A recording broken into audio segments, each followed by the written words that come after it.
G'day people, here we are, Dodge Chrysler 2008 model 3.5 litre V6, and the dipstick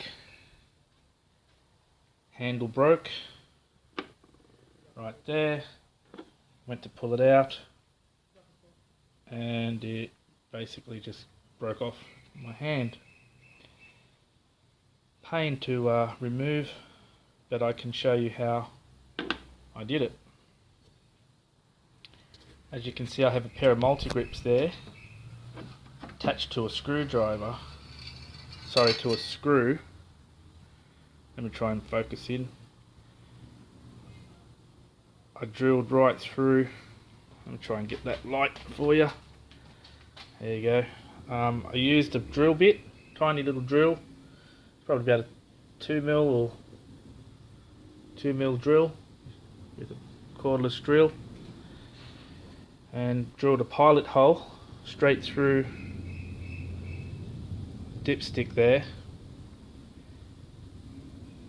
then screwed a screw right through that pilot hole.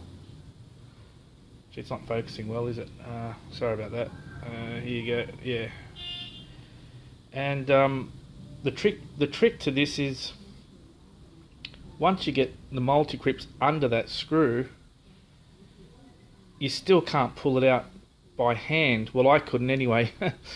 So I had to get the good old faithful hammer out and get under the hose there. Well, if I put that back in, alright, I put that back in there, I laid it across like that, and I was going to get this hose off and unplug all these connectors and take this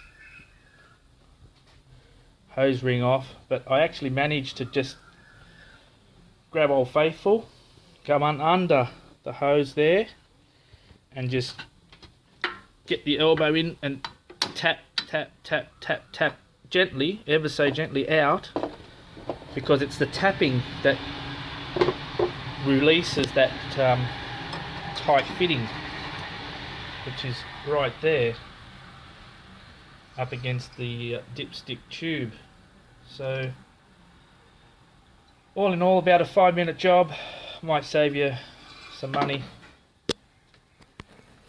Okay, thumbs up, cheers.